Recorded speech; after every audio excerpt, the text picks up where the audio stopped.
Howdy. Why don't you come here, sit down, stay a while? You know, the youth of today sicken me. They always complain about everything. That puzzle was too vague, that level was too long and tedious, Kirby games are getting too difficult nowadays. Y'all need to toughen up a bit. Back in my day, I could beat Donkey Kong Country in less than an hour with my eyes closed, an arm behind my back, and a guillotine above my head. All while suffering a heart attack. Y'all need to grow a pair, why don't you? Donkey Kong Country, a legendary platformer from the 90s characterized by beautiful, revolutionary graphics, numerous different gameplay styles, and dozens of surprisingly unique levels. Now, unlike Cranky over there, I grew up in the Wii era. You know, Super Mario Galaxy, Wii Sports, Mario Party 8, Michael Jackson Experience. What? And because of that, I'm just naturally used to the modern, precise controls of newer consoles. So for me to go back and play something on the SNES with its poorly aged controls, well, it usually goes like this.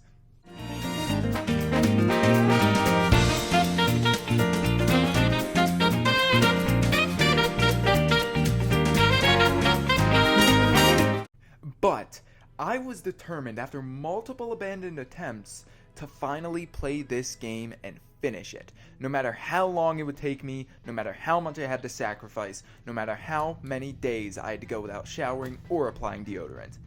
Aw, there he is, the OG Donkey Kong himself. He looks so frail and brittle nowadays, it'd be a shame if something happened to him. And nary a minute into the game, we've seen a nostalgic reference to the original Donkey Kong followed by 2 attempted murders. The game itself consists of going through unique and, quite honestly, impressive levels for their time while running, jumping, and rolling as Donkey Kong or Diddy Kong. If you take a hit, the Kong runs off and you're left with the other one.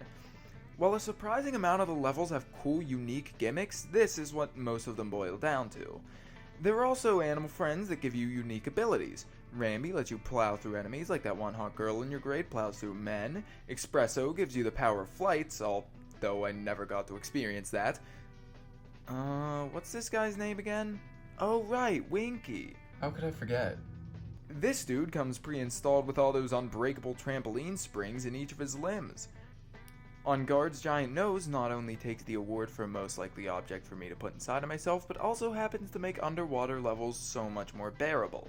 And Squawks is in one level and just kinda lights the way for you. Alright, I'm mostly blind with this game, so let's check out some of the specific levels, shall we? Barrel Cannon Canyon. This level introduces a staple to the Donkey Kong Country series, barrel cannons.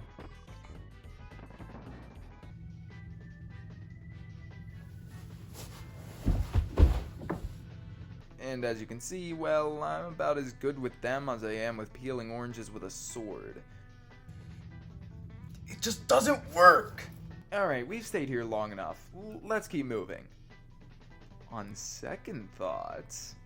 What? She's an ape, I'm a human? Close enough. You don't see me king-shaming you. Here we go. Mine Cart Carnage. If a coal mine and a stroke had a kid, this would be the result. A super fast auto-scroller with tons of precise jumps and... Jesus! They expect you to be on Adderall to dodge that shit. Stop and go station's really cool. These invisible rock rocks, or just cock rocks as I like to call them, run around and you have to hit these barrels to make them stop so you can proceed. Or you can be like me and just be the slickest dude around. If I were a squirrel, I'd chuck my nuts in your hole. How do you keep getting this number? Hey guys, I promise I'm okay. I'm getting sick of rejection, but I'll be fine. Let's just keep playing.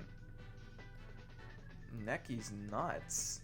Oh, yes, please. After nabbing a nutritious nibble of Necky's non-toxic nuts, we make our way to the forest. Let's see what it has in store for us. I'm gonna need more Adderall. I've got no witty comment for Treetop Town. I just think it's such an awesome idea for a level. I mean, the torchlit houses in the background and the curving floors make the level so immersive, and that's horse shit. Trudge through the forest, fight a bee, and all of a sudden, climate change. Now, I'm no biologist, but I don't think bees would be out in this weather. Or gorillas, for that matter. get chased by octopi, get way too excited on a rope, fight a platypus, beaver, beefpuss? We're gonna go with beefpuss. And you end up in the Creme Croc Industries Incorporated. Half an hour and 5 more bottles of Adderall later, and an oil drum's trying to bash your skull in. You seeing this too? But hey, all's well that ends well, because here we are at Chimp Caverns. I can't fucking see.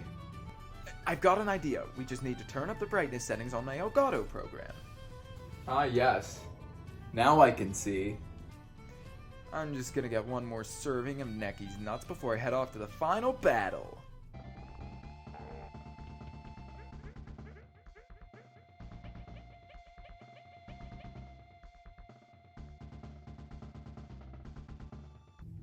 Huh? Oh, they were just a fake out set of credits. I gotcha, sly game.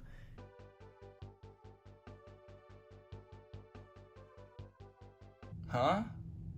That's it. Back in the day, you didn't often get to see the story of the game in the actual game. They just wrote it out in the instruction manual or something. So all the game tells you is that a gluttonous ape lost his bananas, and an hour and a half later he's put at least 10 different animals on the endangered species list. For all I know, King K. Rool might not have even been the bad guy. I mean, it doesn't specify in the game. Maybe Candy stole all the bananas and DK doesn't because he's too busy being a simp for it. I need answers. Can an old man just go in peace without having to listen to you youngsters complaining? Just accept the damn game for what it is and go back to complaining about that Cincinnati gorilla, Carumbo or whatever his name is. I need a nap.